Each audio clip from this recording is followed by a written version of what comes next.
Hello friends, we are completing the book called Crack Mirror. So far, we have covered the three chapters. Now we will move on to the fourth chapter, which is written by Gopal Guru. Experience, Space, and Justice. Whatever Gandhi is, it's the capital in India, Jawaharlal Nehru. Gandhiji, I do not have homeland, Babasaheb Ambedkar. In the above title, a claim is being made that these three terms in the title are deeply interrelated and make complete sense only together. It is also suggested that they also make sense only in the above conceptual sequence. The above title involves an epistemological claim in as much as it suggests a concept of space embedded in experience as the source both for the formation of thought and thought's articulation. By this, I am not suggesting that other framework, for example, the idealist or the materialist, lack an epistemological capacity to produce the thought. In fact, as we all know, they do produce and provide some of the epoch-making system of thought.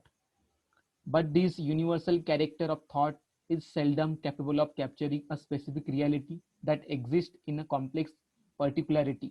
For example, Marx, with his universal principle of understanding, tried to offer some explanation about Indian reality, and scholars from India did try to apply it to the Indian situation, and yet many of them do accept the limitation of Marx in terms of unfolding to us the Indian social reality in all its complexity. Theoretical representation of experience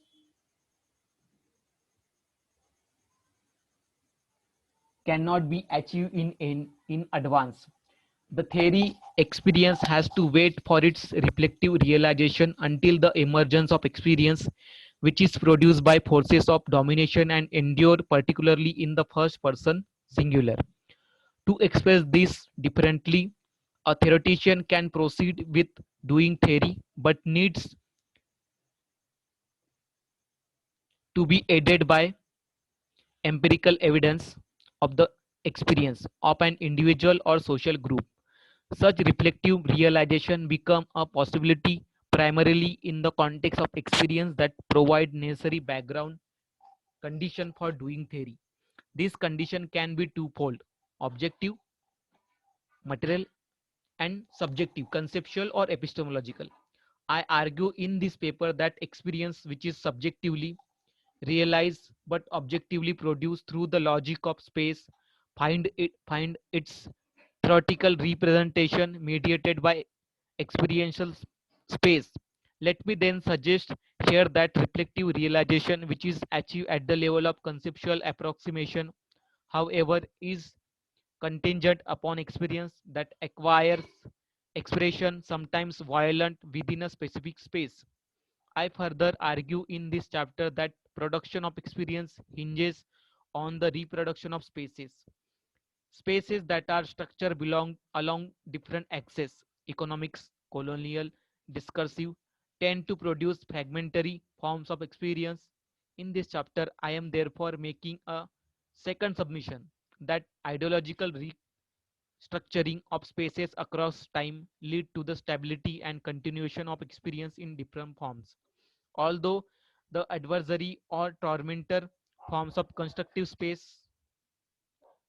source of experience, yet the former does not produce experience as she desire.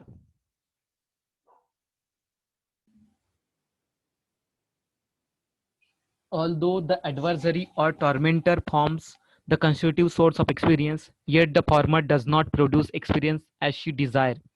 In fact, the tormentor requires certain supporting condition in order to produce tormenting experience, which in many cases is deployed as the weapon of the stronger.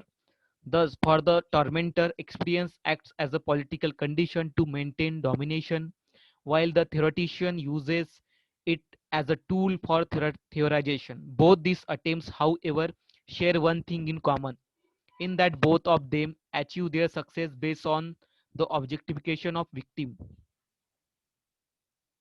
Taking a cue from Lefebvre, I argue in this chapter that space provides this necessary condition for the tormentor, who then uses these spaces for producing a particular kind of experience that can morally paralyze a victim. The tormentor reconfigure spaces accordingly so as to seek the ultimate regulation of the victim into hegemony and domination of the former. She defends domination either using spaces to enact unprecedented violence or by using them for marginal coercion of the victim in the symbolic universe of the tormentor. For example, a tormentor may use a cultural space to accommodate either a Dalit or a woman by assigning the latter a symbolic recognition as a goddess Lakshmi, who has no hold on wealth, in the case of Hindu woman, or an untouchable as an enlightened consumer in the age of globalization, but who is almost on the verge of starvation. Hegemony, which play out through spaces as an effective form of power, thus depend on the objectification of person as Uncle Tom, servile, or Ghamdea, a servile person in Marathi. The tormentor also uses spaces to seek the reduction of human being to repulsive object. For example, the middle class in Mumbai treats people staying in as a walking dirt. The victim, however, does not remain eternally fettered to this servile condition. In fact, the victim seeks to reconfigure spaces with the purpose of divesting him or her of the tormenting or humiliating meaning that as a part of hegemonic politics of the dominant gets blame on with the victim. The victim is motivated to restructure and rearrange the space in favor of egalitarianism. The victim, as I will argue in the following section, uses the space bound experience in order to throw up radical language for the collective mobilization that is considered so necessary for altering, annihilating, and transcending spaces that are otherwise quite dominating and discriminatory.